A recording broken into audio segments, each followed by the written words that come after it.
¿Cómo estás, querido Genaro Lozano? Qué gusto saludarte y escucharte también.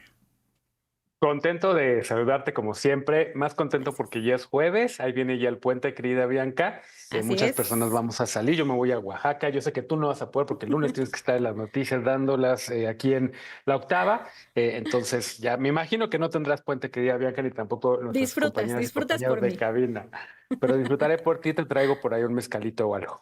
Por Oye, favor. pues fíjate que estoy preocupado por justo mira, quiero conectar lo que platicaba ahorita la presidenta Sheinbaum en este reporte que escuchábamos sobre el avión que cayó en Washington. Y lo quiero conectar con el tema de hoy, porque no sé si escucharon ya, seguramente yo no puedo escuchar el noticiero un poquito antes, Bianca, hoy, seguramente lo traías, pero el presidente Trump hoy prácticamente le echó la culpa a las políticas de diversidad, en específico a la contratación de personas hispanas y de personas afroamericanas, por ese accidente que ocurrió en Washington. Y creo que hay una conexión global en ese sentido. Muchas voces, como la del presidente Trump, como la del presidente Milei en Argentina, o como las de estos partidos de ultraderecha en Alemania y en otras partes de Europa, están queriendo construir una narrativa de que muchos de los problemas que hay en el mundo tienen que ver con este tipo de políticas, como esta política, por ejemplo, de contratar a personas de la diversidad para crear ambientes laborales muchos más diversos y mucho más respetuosos y que, sobre todo, que representen más a las sociedades de hoy en día.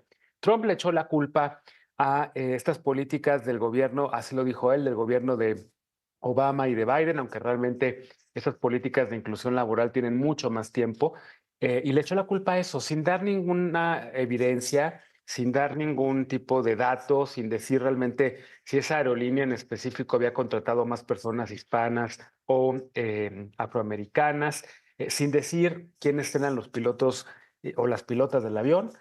Sin decir quién era la tripulación, en fin.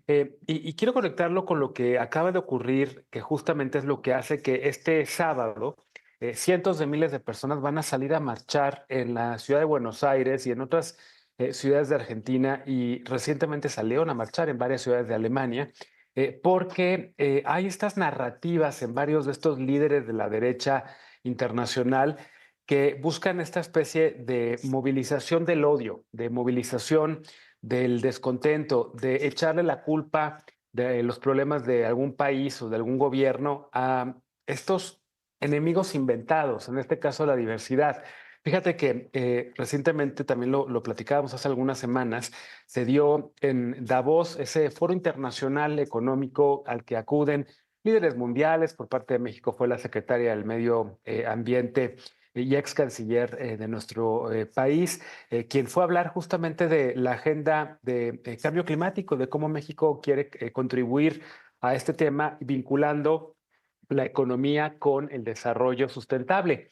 Milei, el presidente de Argentina, él fue a este foro de Davos, una vez más, su segundo año como en este foro, donde siempre es recibido, digamos, como una de las estrellas de este foro por el hecho de ser un líder de derecha, por el hecho de impulsar otra vez políticas neoliberales y demás. Y allí en Davos, en lugar de hablar de cómo va el gobierno, de económicamente hablando de Argentina, de cómo sus políticas han funcionado o fracasado, digamos, en darle, digamos, revertir las políticas de los gobiernos de izquierda que había antes en Argentina, sobre todo con Antonio Fernández y con Cristina Fernández Kirchner.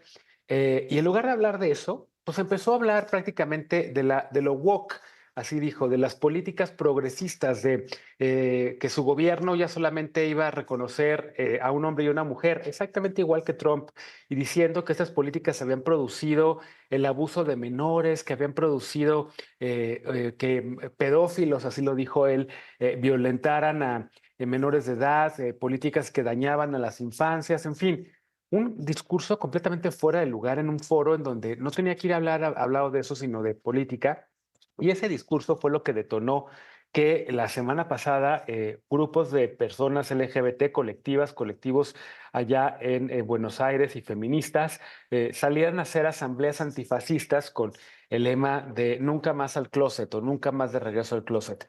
Y esa convocatoria, que primero se vio no tan numerosa, no se veía tan grande, generó que la gente en Argentina empezara a voltear a ver este tema y que incluso hoy en día sindicatos, obreros, más grupos feministas van a salir este sábado, 1 de febrero, a lo que se espera sea una megamarcha multitudinaria en contra de estas regresiones en derechos. Argentina tiene de las leyes más avanzadas del continente gracias a estos gobiernos progresistas que existían antes y gracias también a las alianzas que se han hecho con varios movimientos, como sobre todo el sindical y el obrero. En Argentina hay una ley de cupos, una ley de cuotas para las personas trans para que puedan trabajar en el gobierno. Hay también paridad de género.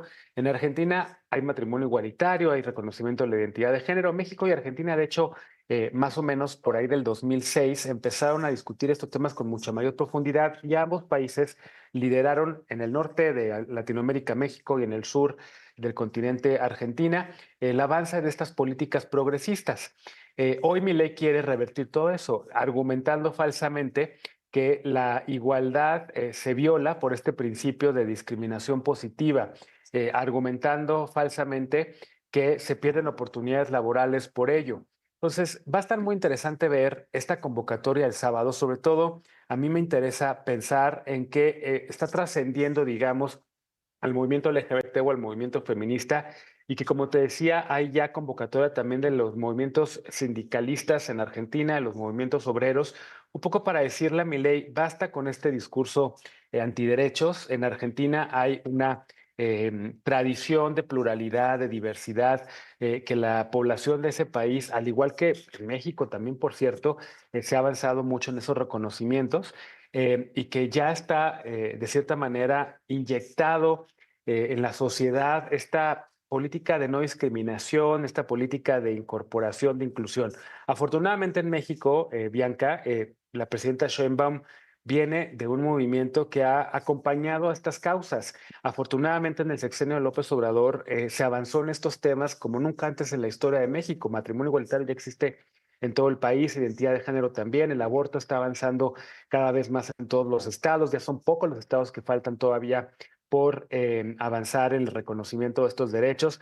En Morena y en otros partidos también, en el ahora casi extinto PRD, pero también en Movimiento Ciudadano, pero también en un sector del PRI. En la mayoría de los partidos, salvo en Acción Nacional, hay que decirlo, hay ya esta idea de que las sociedades democráticas tienen que incluir y son diversas. Eso es lo que estamos viendo en peligro en Argentina con el derecho, con el regreso de Milei y la derecha al poder. Eso es lo que estamos viendo en Alemania con esta opción de este movimiento de ultraderecha que quiere competir en las próximas elecciones y que logró tirar al gobierno del canciller Olaf Scholz. Eso es lo que estamos viendo en Estados Unidos hoy en día con Donald Trump y con todos estos nepo babies y tecno babies que tienen la industria de las redes sociales prácticamente ya con estos retrocesos en donde ya no quieren que se hable de derechos de las personas LGBT, como Elon Musk, como Mark Zuckerberg y como tantos otros que hoy en día están prácticamente utilizando estas narrativas de odio. Creo que el llamado que están haciendo desde la sociedad civil en Argentina, Bianca, me parece interesante. Creo que hay que darle seguimiento a eso para ver cómo esta sacudida global de esta ofensiva que hay en el mundo en contra de los derechos de las personas, de las minorías, sobre todo de mujeres, de poblaciones racializadas, de poblaciones de la diversidad sexual. Pues básicamente quiero ver esa respuesta en Argentina y ojalá que se contagie, digamos, hacia el resto de los países que están enfrentando este tipo de ofensivas como Estados Unidos. Trump hoy con esas declaraciones completamente fuera de lugar de que es la diversidad y la inclusión lo que ha acabado con lo que causó este accidente aeronáutico es solamente una muestra de cómo estos políticos que llegan al poder quieren movilizar, como te decía, ese odio simplemente para conservarse en el poder, para movilizar el miedo de la gente y para negarle derecho a las poblaciones. Así que, querida Bianca, finalizo diciendo que espero que esta marcha del sábado tenga muchísimo éxito, que desde México seguramente muchos activistas se van a sumar, aunque sea de manera virtual, a lo que ocurra este sábado allá en Argentina y que seguro estaremos platicando en las próximas semanas de todo esto, porque Milei quiere revertir esta política de cupos de ley trans, quiere revertir también la paridad, quiere revertir las leyes que también dan acceso a las poblaciones con discapacidad, con alguna discapacidad en el mercado laboral. Quiere revertir todas esas políticas que está más que demostrado, lo que han generado es mayor productividad, gente que se quede más con más entusiasmo, con más alegría en sus trabajos, que se pongan la camiseta y se sientan más identificados con las empresas, con los gobiernos, con los lugares de trabajo en donde están y se sientan sobre todo en comunidades seguras. Entonces, pues ojalá que les vaya muy bien en esta marcha y como te digo, lo platicaremos seguramente por acá muy pronto, querida Bianca. Claro que sí, lo vamos a platicar. Muchísimas gracias, como siempre, querido Genaro. Gracias a ti, te mando un abrazo muy fuerte y bonito Un fin. fuerte abrazo.